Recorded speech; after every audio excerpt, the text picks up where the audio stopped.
morning students, how are you all? I am Prakash Rathore giving a presentation on syllable.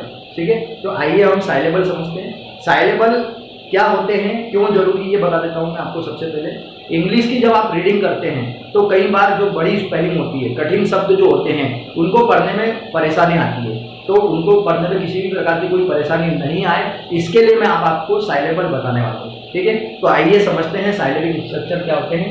देखिए, साइलेबिक structure आपको यहाँ पर दिखाई दे रहा है, C B C C B C B C C C C B, इस प्रकार के आपको लास्ट 7 स्ट्रक्चर दिखाई दे रहे हैं। ये एक्चुअली है क्या, तो मैं बता देता हूँ आपको। यहाँ पर सी दैट मीन्स यहाँ पर होता है कॉन्सोनेंट, और बी का मतलब यहाँ पर होता है वॉवेल।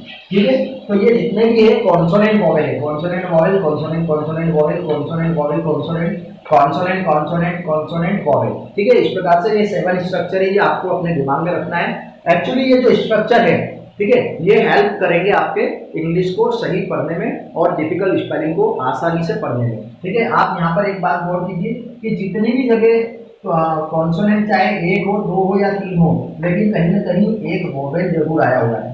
ठीक है, कॉन्सोनेंट 1 हो, 2 हो या फिर 1 2 3 हो, ठीक है, लेकिन कहीं ना कहीं वोवेल जरूर आया हुआ है। ठीक है, तो ये वोवेल बहुत इंपॉर्टेंट है, इसके अंदर मैं बताऊंगा अभी आपके उसके आगे। ठीक है, तो आइए हम इसके कुछ नियम को समझ लेते हैं।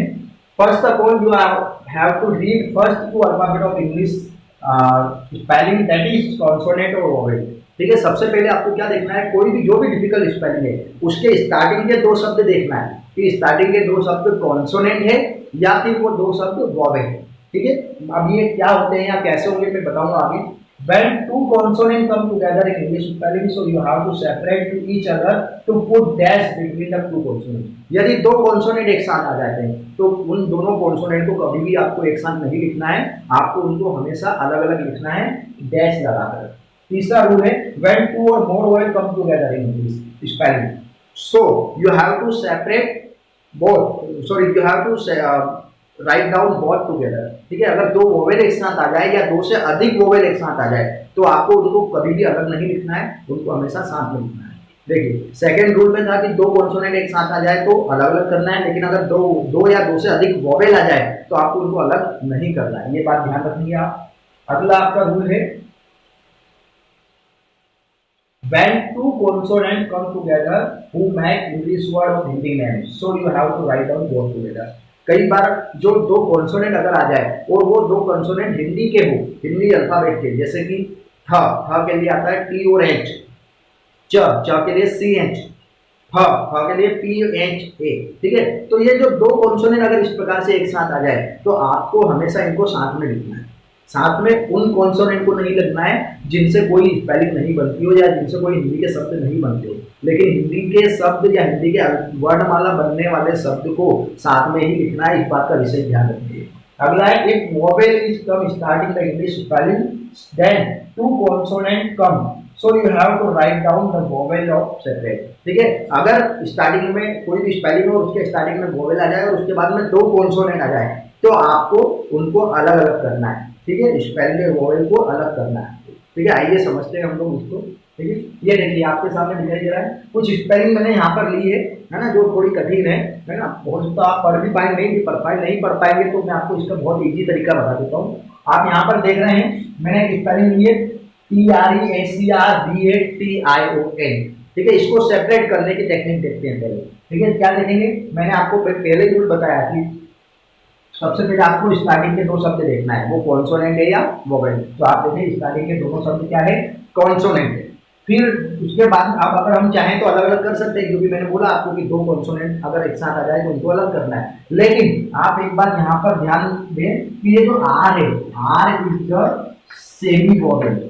आर क्या है यहाँ पर, सेमी वोवेल। ये कॉन्सोनेंट मतलब व्यंजन की तरह भी उपयोग होता है और वोवेल मतलब कि मात्रा की तरह भी उपयोग होता है, इसलिए यहाँ पर हम दोनों कॉन्सोनेंट को एक साथ ही लिखेंगे। ये थोड़ा सा चीज आपको ध्यान रखना है। उसके बाद में देखें, ई क्या है, वोवेल। तो आप देखें CCV का स्ट्रक्चर आ गया हमारा, इसमें 3rd नंबर पे CCV का स्ट्रक्चर था। ठीक है, तो PRE हम लिख देंगे। हमेशा ध्यान रखना, जहां वोवेल आ जाए वहां पर आपको रुकना है। ठीक है। और रुकने के बाद में फिर क्या देखेंगे, पी आर लिख दिया, फिर आपने देखना है कि आगे के जो दो शब्द है वो कॉन्सोनेंट तो नहीं है। तो देखें पहला कॉन्सोनेंट है और दूसरा वोवेल है, तो मतलब दो कॉन्सोनेंट नहीं है। तो ऐसे में आपको डैश लगा के अगले दो शब्द लिखना है। फिर देखेंगे कि दो कॉन्सोनेंट एक साथ तो नहीं है। यस ऑफ कोर्स यहाँ पर दो कॉन्सोनेंट एक साथ है।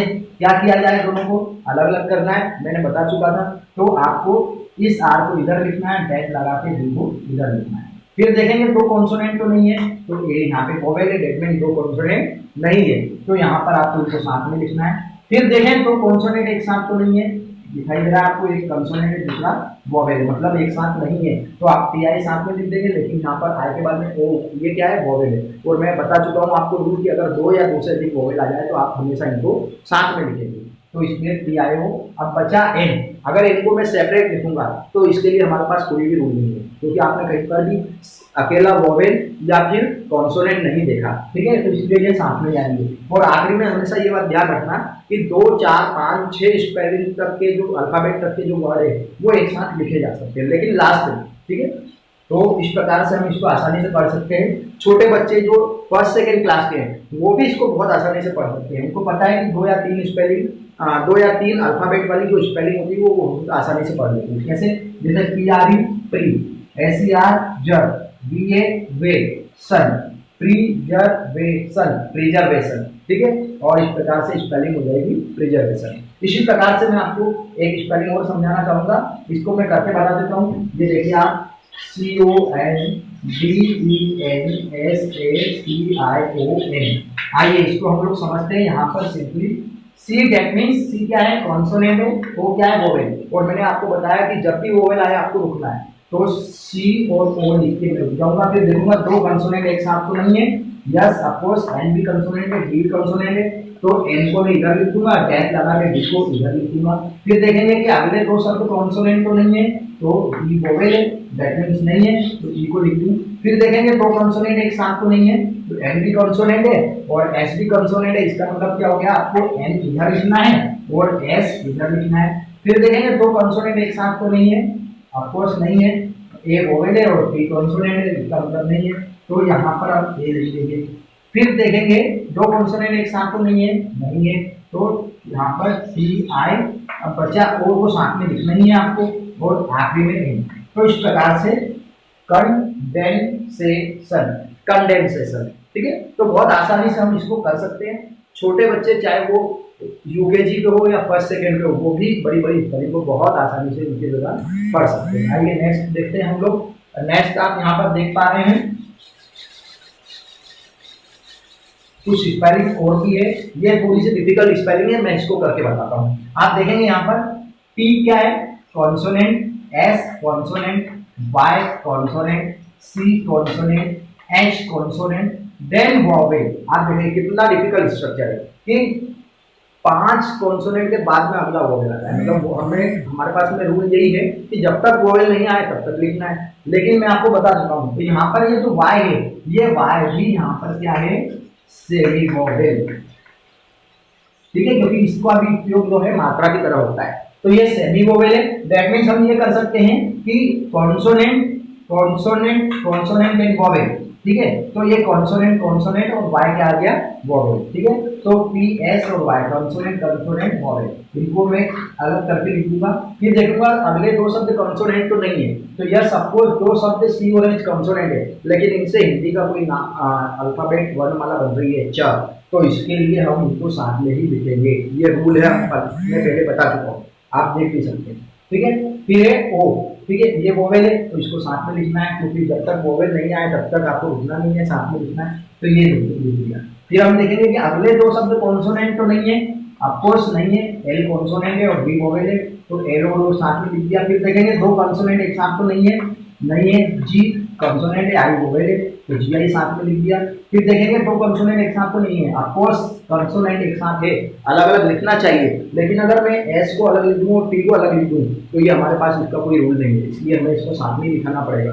और ये मैं आपको बता भी चुका हूँ कि इनको हमेशा साथ में ही लिखा जाता है, ठीक है। इसी प्रकार से कमिटमेंट, अब यहाँ पर देखें तो एक जैसे दिखाई देने वाले कंसोनेंट आ गए, लेकिन फिर भी हमें इनको क्या करना है, अलग अलग करना है, क्योंकि मैं आपको बता चुका हूँ कि दो एम होने के बावजूद भी आपको इनको सेपरेट करना पड़ेगा। ठीक है, तो यहाँ पर मैंने सेपरेट किया हुआ है। ठीक है, यहाँ पर दो कॉन्सोनेंट है, फिर मैंने यहाँ पर सेपरेट कर दिया।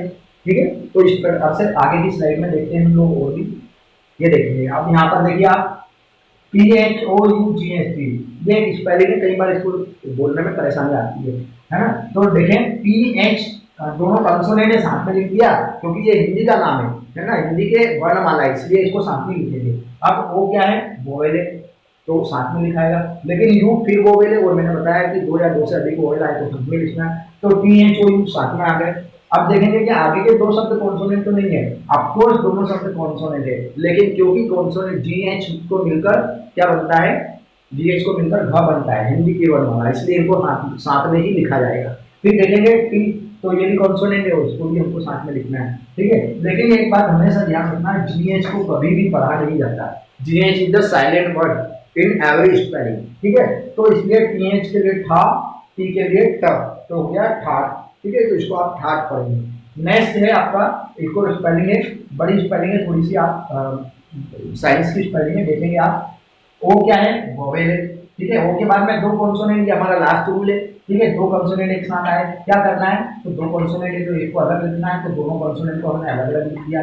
फिर देखेंगे कि अगला दो शब्द कॉन्सोनेंट तो नहीं है, ऑफकोर्स नहीं है, जी कॉन्सोनेंट है, ए वोवेल है, तो इसके साथ में लिख दिया। वोवेल के बाद में फिर देखेंगे दो कॉन्सोनेंट एक साथ तो नहीं है, तो नहीं है, तो कॉन्सोनेंट दोनों को साथ में लिख दिया। फिर देखेंगे दो कॉन्सोनेंट एक साथ तो नहीं है, फिर डेश लगाया और एक साथ लिख दिया। फिर देखेंगे दो कॉन्सोनेंट एक साथ तो नहीं है, ऑफकोर्स नहीं है, तो इसलिए साथ में लिख दिया।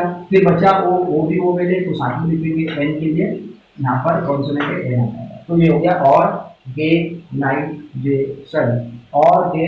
ऑर्गेनाइजेशन। ठीक है, तो इसी प्रकार से हम लोग साइलेबल को बहुत अच्छे से कर सकते हैं। ठीक है, आपको भी घर पे अच्छे से प्रैक्टिस करना है। मैं इसके आगे और भी इससे कुछ डिफिकल्ट स्पेलिंग को लेकर आऊंगा। Thank you so much.